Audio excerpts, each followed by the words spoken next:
Welcome everyone. Welcome to this episode of Lean In Olympia. My name is Corey Passons. I'm here with Interfaith Works. Interfaith Works is a nonprofit. We do work in the fields of social justice and peace through interfaith cooperation and understanding. We're also one of the Northwest's premier homeless services organizations. Today we are pleased to welcome Dianna Torres-Angulo. Yeah, that's good. Thank you. We were working on that earlier. Appreciate you being here. Appreciate your time. Dianna is with CIELO, and I'll speak about CIELO in just a moment. Just want to welcome you to this space. These episodes are conversations where Interfaith Works seeks to bring in organizations and people who are engaged with social justice and activism in the Northwest. We call these conversations at the crossroads of humanity, politics, and belief. So we're very excited today to welcome Dianna and also the organization that you represent, CIELO. You and your organization are doing fantastic work, and I hope to explore some issues related to the Latino community in Thurston County and issues of immigration, also issues of purpose and meaning for yourself in the work that you do, for your organization, and for the people that you serve. So that's what we'll be getting at in our conversation today. Just want to list a couple things from the website from CIELO that I recommend you visiting to learn more about the organization. And since 1996, which is coming up on 25 years, CIELO has been providing hope to immigrants in Thurston, Lewis, and Mason counties. CIELO educates, empowers, connects people with the resources they need to create better lives for themselves and to achieve their dreams. And some of the areas that we'll talk about today are education, counseling services, and then advocacy for those who've been victims of crime. Mm-hmm. However, another part of CIELO that you've talked about, and that's referenced on the website, we'll spend time with today, a huge part of the organization really is community. Yes. And how community is fostered through these specific expressions of care and resources, mm-hmm. but there's a kind of a sphere around the whole organization, and perhaps even the wider Latino community of community and family. Yes. Yeah, most definitely. Thank you for having me here. Yeah. Thank you for helping us shed a little bit of light about who CIELO is and what we do. Yeah. And helping the greater community kind of get a glimpse into us. Yeah. So let's come to the organization in just a moment. I want to also set another wider context that we are in from September 15th to October 15th. We are coming towards the end of what's called Latinx Heritage Month. And I wanted to ask before we get into our conversation about the term Latinx, and if we could agree upon ways of naming the communities that you serve the best. Yeah. I was researching this term, which is fairly new, Latinx, and the Human Rights Campaign. They use the term and they promote the term because it is inclusive for non-binary, gender non-conforming. They say it also centers the lives of indigenous people and Brazilian and non-Spanish speaking people in the overarching term. Mm-hmm. So just was curious as we begin our conversation if you could speak to the term Latinx or how you reference and work and name the communities that you serve in CIELO. We still, we're interchangeable with Latinx. The majority of how we kind of define the community is under the Latino umbrella. Mm-hmm. Latinx is still, it's about 3% of our millennials are the ones that are using the term Latinx. And so some academics on the side. Yeah. And so it's still, for the purpose of who we serve, we still use the umbrella of the Latino. Mm-hmm. Because a lot of our indigenous communities aren't familiar with it. They're not, and so CIELO really prides itself on meeting our community where they're at in all walks of life. And so Latinx doesn't resonate with our indigenous community yet. And so Latino is still the umbrella that we use. Okay, thank you. I just wanted to, we didn't talk about that in our conversation last week, but it's been in my mind because this is the name that's been kind of branded for this Heritage Month. Yeah. But maybe on the ground, as I looked at some of the studies that you referenced too, it's a very small minority of how people are naming this community. So we'll use Latino today, and appreciate that. Yeah, and so from that place, can you tell me how is the Latino community doing and feeling right now in this time, in this exceptional time? What are some of the unique pressures and moments that are happening for the Latino community at this time in Thurston County? I would say for the glimpses that I've had, because COVID definitely has limited being enthralled or engaged with the huge community. It's there's a lot of uncertainty with the Latino community. There is, you know, COVID and the resources that are provided at a federal level, state level, local level have really been they've been excluded. You know, it's specifically when there's different types of barriers, and not just because of an immigration status. There's a language barrier there, and so there's a lot of angst in the Latino community, and with the individuals that I've spoken about, there's a lot of not just the angst piece, but I think there's also a lot of uncertainty. You know, what's next? Yeah, and are you speaking what's next in terms of maybe politically, or are you speaking in terms of how we're gonna move through this economically with the pressures of the pandemic, or which one of those are you sensing more when you say that? So for our CIELO umbrella, it's more about economically. You know, the how to navigate through you know, a working space, how to navigate the resources that are or aren't available. I think that there's COVID. We say it's a pandemic, but really I think it's evolved into now a new normal almost. And and then managing how do we work through the nuances that are there.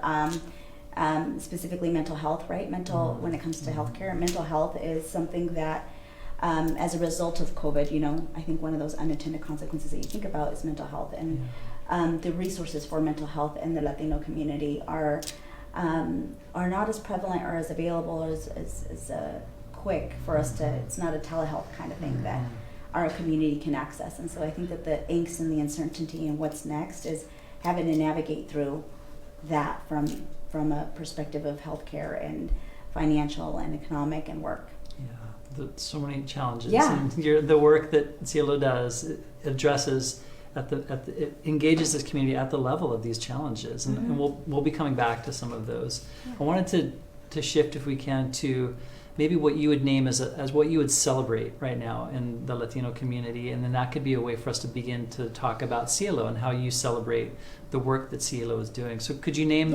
So as you think about the Latino community right now, what are you able to name and celebrate to bring us into that space with them? So I would say, if there's any naming and celebrating, that we're coming into a season to where there's going to be a whole lot of celebrations happening, and it's not. I think also people think maybe Latino is there's Mexico. There's a lot of focus on Mexico around Latino, but we actually it's very expansive, and the CIELO staff is made up of individuals from Venezuela, from Guatemala, from Mexico, so it's a very culturally diverse Latino group in and of itself. And so I would say just probably looking forward to the season of really good food that's coming up.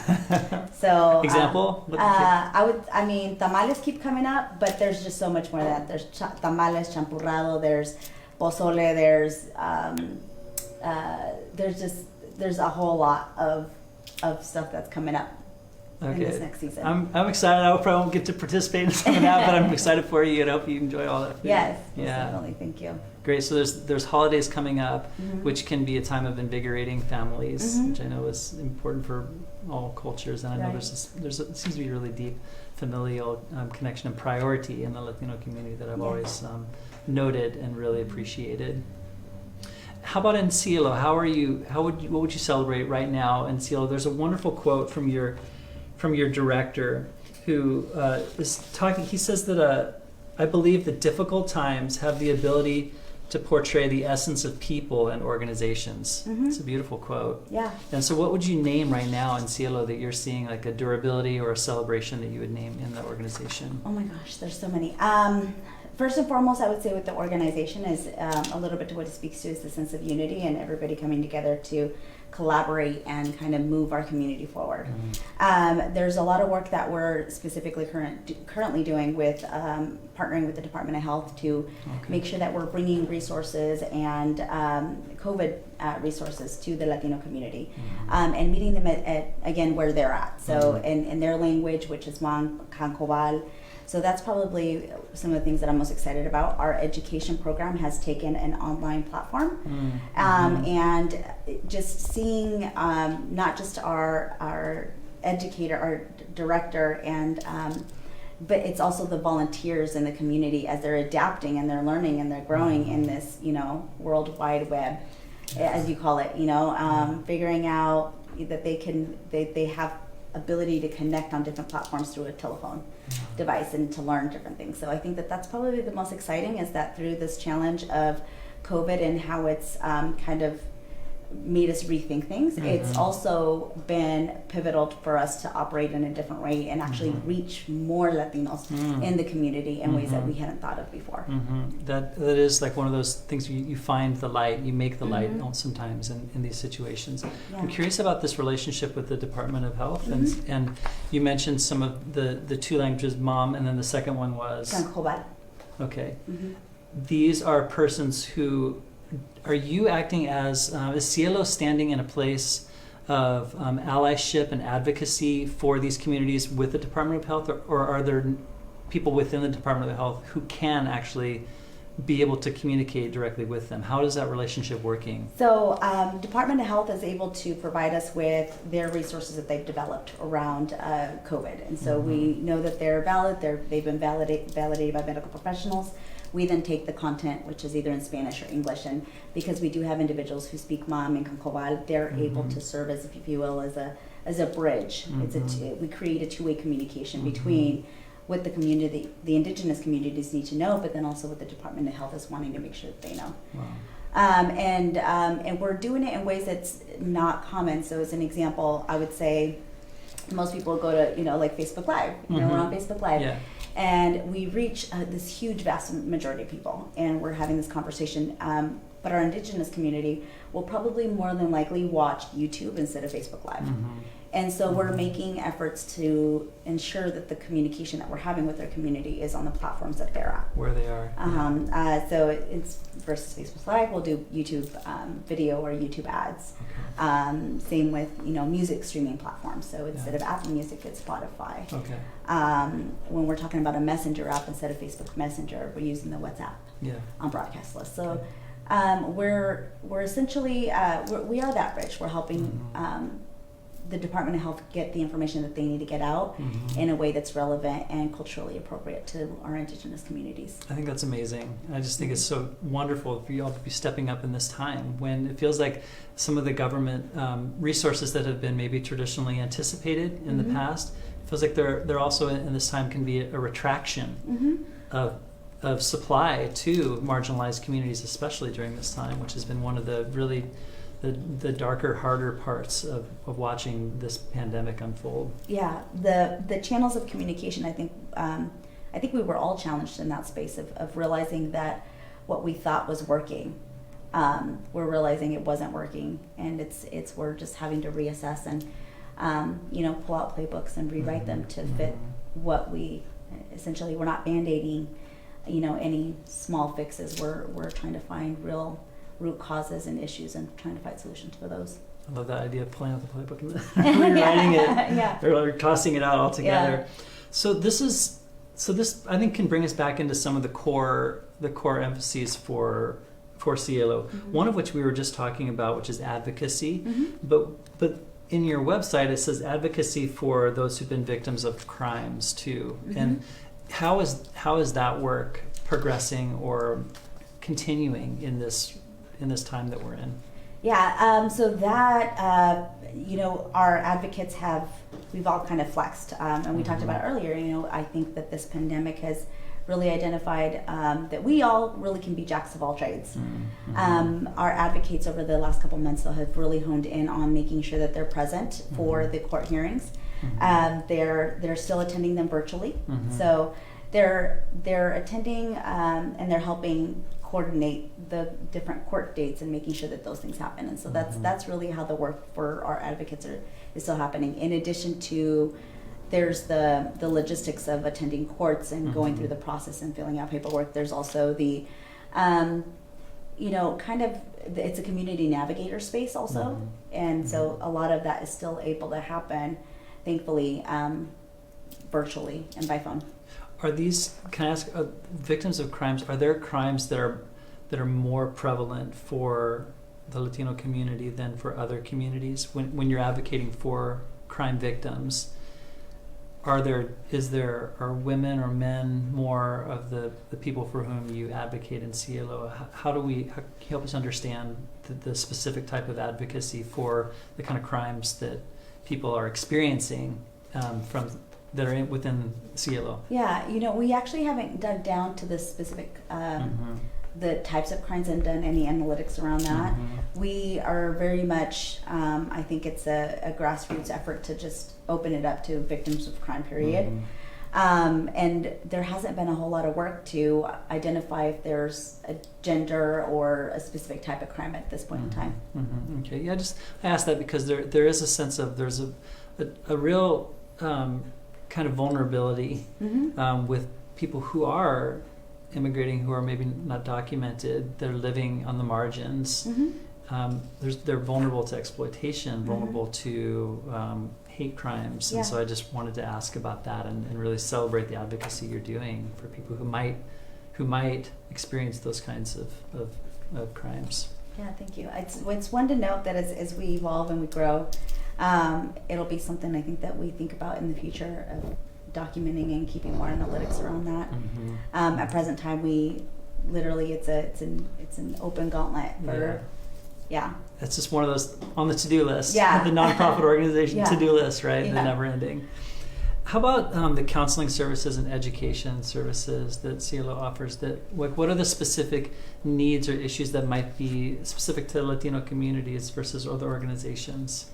So that's a two-part almost. So we have counseling and services in which we partner with the state agency to be able to, where we receive referrals to be able to help those clients. And so there's that piece of the counseling. But then there's also the part of the counseling that happens under our victims of crime and domestic violence, specifically with our domestic violence advocacy work. And so there's a lot of there's groups, there's support groups, there's actual counseling, and the challenge that's faced in that under that area of work is the availability of mental health professionals who can assist in that language. And the other challenge is building trust in that space. It's in our culture it's still very taboo, and so there's a lot of efforts and individuals championing to kind of debunk or demystify counseling and things of that nature. And so those are some of the challenges we face. The trust factor, especially when you're introducing somebody into counseling, it's something new, right? It's a different way to handle and work through things. And it's being done virtually. I think that presents a barrier sometimes. And then you add in the language barrier. And so I think the main challenge for that space is being able to locate and find mental health professionals that are able to assist in those languages. It's a very nuanced challenge to try to address that deep cultural, sometimes language is even hard to find to get at what is it that's causing the resistance to this, or how deep and how far back does it go? For something that's such a pressing need, our mental health, especially during this time. So that's a very nuanced challenge that you all are stepping into. I wanted to ask a bit about Miguel's story. You mentioned, we talked on the phone the other day, and this is a person who just shows, I think through Miguel's story, shows a beautiful sense of that community and how a community can be like a circle or a spiral. And so I wonder if you could share a little bit about Miguel's story and how it speaks to what CIELO is doing in the lives of Latinos in our community. And just like that, I have Miguel's story is one that he really is he's shown how CIELO's mission can come to life, and it's that full circle. And I struggle every time to make sure that I keep my composure, and the tears don't come out because it's so emotional for me. But he's an individual that came to us many years ago. We won't say because we don't share ages, of course, But he came to CIELO seeking help for school. So he was 15 at the time, teenager, and seeking help for school and then learning English. And so that's where he started with CIELO, is in some of the education classes. And as time went on, he graduated and he was able to come back as a volunteer in that same space. So that right there, I think, is the first kind of, if you think about a milestone of the growth and how we're able to help somebody kind of in that mission, fulfill the mission. That ability for him to come back as a volunteer and show others what it looks like it's possible. Like I know it's hard right now, but I was where you're at, and now I've done it. And then he didn't stop there. You know, he actually went on to be a board member. And so those are just that again is another milestone, right? So it's this unlimited potential that he was able to bring to life for those that are going through the process of learning and growing and trying to navigate. And so then he became a board member. And so after a board member, he's like, why not, you know, keep shooting for the stars. He established a business with his uncle. And so he then later came back last year, actually was our top donor for our gala last year. He was a top donor for your gala last year. He was our top donor for the gala last year. And it was probably the most impactful part of the night last year, I think. It was, you know, like a decade's worth of work culminating, right? Roughly a decade's worth of work culminating in one individual and the growth that individual had. And so it's amazing to see that growth, and it's awesome to see that somebody can come from that space and get to where he got to. It's pretty awesome. The point in his story that strikes me the most is the moment right after graduation when he turns back, because that's such a time of like outward, you know, going outward, and it would be totally okay or even normal for a person like that to just kind of to go, you know, and to have a sense at that moment in their life to turn back to the community that gave so much to him over that point of the story really stuck with me. There's a certain level of maturity, emotional maturity, that showed in that space, because I think sometimes, you know, individuals are 10, 12 years beyond that point when they do that look back. So I think that's critical. So last year he was the top donor, and the business is going well with his uncle. Okay, good. And that's a regional business. They're hanging in. Okay, it's a tough time for businesses. Okay. Maybe a good resource would be to, after this conversation, we could develop, if you have lists of Latino-owned businesses, Interfaith Works could help to promote or amplify that list. That would be great. That'd be great. Okay, we are back. There was a power surge which cut our connection, so I appreciate you all sticking with us, and we are continuing our conversation with Dianna Torres-Angulo from CIELO. And we were just discussing an individual named Miguel, who is a person who came up through some of the services and through high school in CIELO, and then was able to really find his own footing and come back and give to CIELO in very meaningful ways over the years that followed. And I wanted to move from Miguel's story to ask you, Dianna, about your own sense of a connection to the work that you're doing. In Miguel's story, I highlighted a moment where he turned back towards the organization, and there's something that was alive in him to want to give back. And the work that you do is demanding. You're working with families who I know have very unique and very pressing struggles in operating in our society. And I just wanted to ask you if you could share with us, if you feel comfortable, about your own sense of purpose or mission, if you will, or however you define that, send that energy toward the work in your own life. Wow, that's a loaded question. I would say, for me, it was, my parents they immigrated to the United States. And so I learned to read, write, and speak in Spanish before I did English. And that was my grandfather's insistence that's, you know, always know where you come from, always know, never lose that. And it's really big he was really big on values and kind of, you know, making sure that you're always there to help others, right? When you take 2 steps ahead, make sure that you pause and you look back, and if there's anybody that's left behind, you help them come forward. You know, because these are individuals, this is your community, this is who you're going to depend on. And so I think that foundationally, that's kind of how I grew up at a very young age, and I can relate to the fears that are happening. You know, we had talked a little bit at one point. It's I remember I was never afraid of police officers growing up, but my parents, their way of getting, apparently I was a really rambunctious child, and their way of getting me to settle down was to say, there's la migra, you know, and apparently it would get me to sit down and behave for, you know, a little bit. So I can just imagine what kind of fear my parents, you know, I learned that fear somewhere. And, you know, growing up, as you grow, you get a really good sense of understanding of what they're trying to instill in you and what they're trying to do for you as their child. And so, you know, I graduate early from high school, go to college and do all this work. And then through just, I think you're growing up and you're realizing that, you know, you haven't paused to do that look back. So really being conscious about pausing and doing that look back, and then realizing that I'm surrounded by a community of Latinos who are like me, similar, that they've gone through life and they've achieved a lot, and they're wanting to give back because they understand the struggle, they understand the fear, they understand the nuances. You know, I work with individuals at CIELO. 85% of our staff is Latino. And the work that I do, I think, is nowhere near in comparison to the heavy work that my peers do.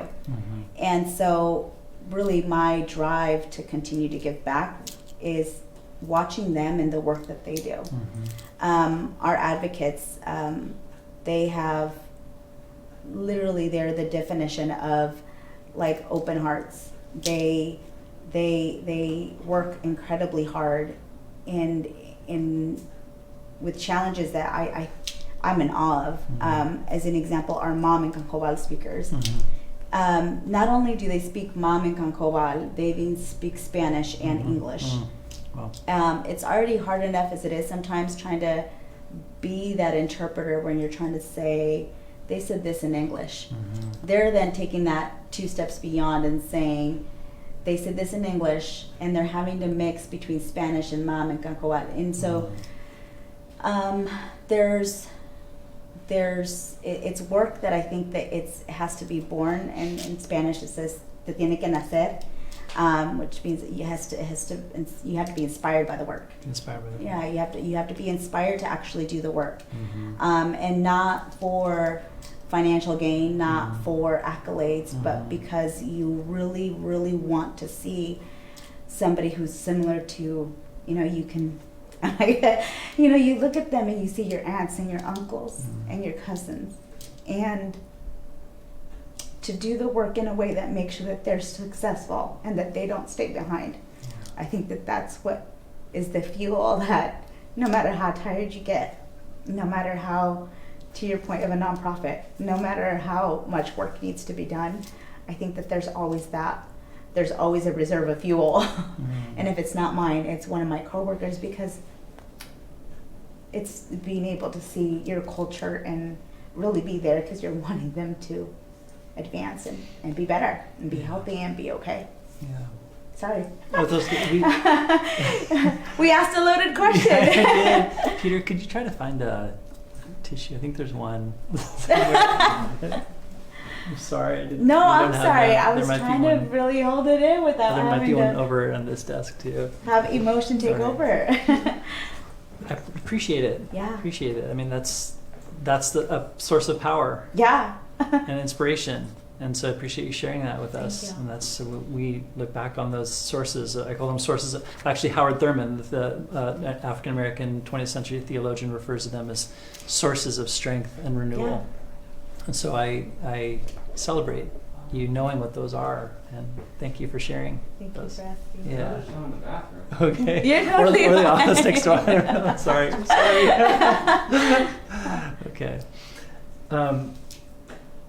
So I'm also, you and I did speak the other day about a wider moment that we're in. You mentioned La Migra, and that's a powerful, image to have as a young person. Yeah. It's also a reality right now in a really intentional way. There seems to be, in the past few years especially, an increased an increased emphasis from our federal government to use. Oh, here we are. Thank you. To target immigrant communities and Latino communities as being dangerous to American society, and then there seems to be almost like a more of a public deployment and a public enforcement of ICE, the Customs Enforcement Agencies. So I wonder if you could speak to how that is happening in Thurston County, or what you have heard or felt from communities here related to that specific issue of La Migra or ICE in our current day. There's very limited things that I can speak to on that specifics. Okay. Yeah. But what I will share from what the challenges that we are faced with from an immigration status is, it is about public access. Public access. It's also about making sure that we try to find resources that don't have essentially loopholes to them, right? And so there's definitely the immigration status, but then there's also the being mindful of the fact that we have to assess whether somebody seeking assistance in some way, shape, or form isn't going to negatively affect their immigration status and their the process by which they go to seek residency. And as much as we would want to say that it's a simple process, just go through the process, it takes years, decades sometimes to get through that process. And so what I can share about what we're hearing is in current state is that there's a lot of concern over public access and actually getting resources without there being any strings attached to it, if you will. Okay. Yeah. Yeah, appreciate the confidentiality piece. I imagine there are really sensitive issues going on with immigration and the Latino community that you serve here and in Mason County as well. And I think what I'm trying to get at is that how is the community responding to some of the racist tendencies of our federal leadership in highlighting and shining a light on on issues of immigration? How is it impacting, maybe at a psychic level or an emotional level, the Latino community here dealing with that kind of highlighting from federal leadership? That would be another one that I'd probably be good to say. With the nature of our work, it's something that we're going to limit what we share about what we're experiencing and what we're seeing.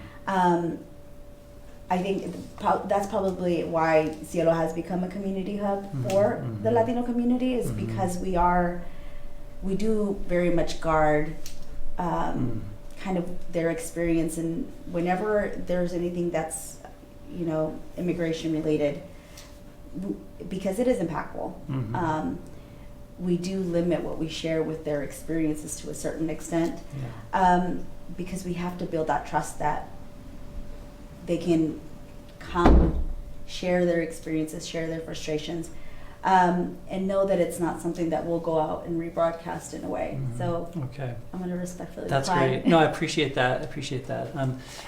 How about another way to put this might be, what would be the hopes from CIELO as you look out towards, you have the people that you serve, some undocumented, the Latino community. What would you hope to see, or what would CIELO hope to accomplish in the coming years? Perhaps like sharing a vision of how your work could unfold throughout a county-wide. I think for us it'll probably be that bridge that continues to promote cultural humility, and we have definitely taken in this project with the Department of Health to do that, and where we're helping to translate information in a way that's culturally relevant to not just our Latino community, but our indigenous communities as well. And so I think that as the years go on, that's definitely something that we'll continue to focus on, is making sure that we promote and that we become a staple of the Latino culture and cultural humility. Yeah, I appreciate that. We had a discussion the other day, and I was talking about just with some of the the energy and the uprising and learnings that have been happening, and since the murder of George Floyd, we were talking about some communities and at an organizational level trying to develop deeper understanding of racial equity, and you were helping me to try to broaden that to understand having a sense of cultural equity and identification too, rather than just staying with a label like a racial identity or racial equity. Could you speak a little bit to that? Yeah, so it was that it's a twofold. There's racial equity, and then there's cultural humility, and awareness, humility. And so racial equity allows us, I think, to go through the motions of making sure that we have everybody at the table to have a discussion, and then taking it one step further than that is having cultural humility, which adds the element of taking into consideration that there's nuances within a culture, and there's many, many subcultures, if you will, that we need to consider in making decisions and how we approach things. For our staff, we're very eclectic when it comes to from what Latino countries we come from, and so we're sometimes all the time doing this. How do you say this in Venezuela? How do you say this in Peru? How do you say this in Mexico? And sometimes the same word can mean so many different things in just for coworkers and having a conversation. So being understanding of cultural humility means that I'm going to respect that maybe the way that I say one word is while it's appropriate for me, it's actually not appropriate for somebody who's from Peru or somebody who's from Venezuela or somebody who's from Guatemala. And so just being conscious of those things, because not one shoe fits all. And so Latino is not just Spanish. Latino it goes beyond just a language or just one country. It's so many that are under that umbrella, and so I think that's kind of the bridge. It's important to have both. It sounds like within CIELO itself, you all are doing a lot of work thinking about how you within just the organization, the diverse communities you have, you're doing a lot of work thinking about that concept of cultural diversity. So this is not something that others are invited to think about, and you've essentially figured out. You all, it feels like you're actively working on these issues right now. Yeah, we're very. I think food, music. We talked a little about it earlier. How music and dancing and things of that nature can be very therapeutic, and so. Food can also be very therapeutic, and so we definitely take any opportunity we can to break bread or share recipes or whatever it may be. Our advocates, some of our advocates that we're doing support groups for our victims of domestic violence. A form of support group was to host a weekly cooking class in a virtual event, and so it was everybody from a different. Again, different cultures would share their own personal recipe. Oh, wonderful. And so it was a way to create, again, community and support, meeting the community where they're at in their space, versus having it be, a traditional support group therapy sit-down room kind of thing. So we're very curious to make sure that we fulfill our mission, but that we do it in a way where we're meeting our clients first and helping them get that roadmap to where they want to go.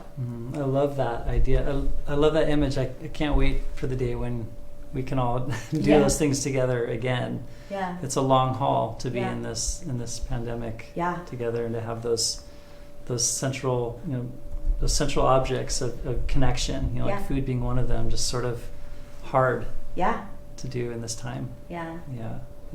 So as you look ahead with your work with CIELO, what would you say is maybe the primary focus of the organization at this moment, as we look at maybe the long haul? We're looking into, many people are saying like spring, summer, when we can start to maybe feel some of the, some release, some normalcy, maybe some vaccines coming.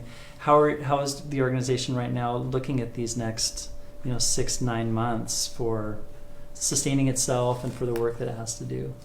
Right now, I think it's about making sure that we do the work that we're well known for, which is our advocacy work, continuing education classes, but then also making sure that we partner with other organizations that are in the community to leverage each other and our strengths. So it's not, Interfaith Works. It's family and support services. It's reaching out to La Raza that's in Seattle and asking them for best practices. So I think it's about making sure that we stay kind of focused on what's our strength, which is we do more when we're in community. We do more when we leverage each other, and we do more when we are transparent and thoughtfully moving forward with our projects. And so I think that that's going to be the focus over the next couple months, so that we can stay, because there's an opportunity to squirrel a lot. And so I think just making sure that we stay focused in that arena to provide the services for the community that we serve is going to be what we have as an immediate focus.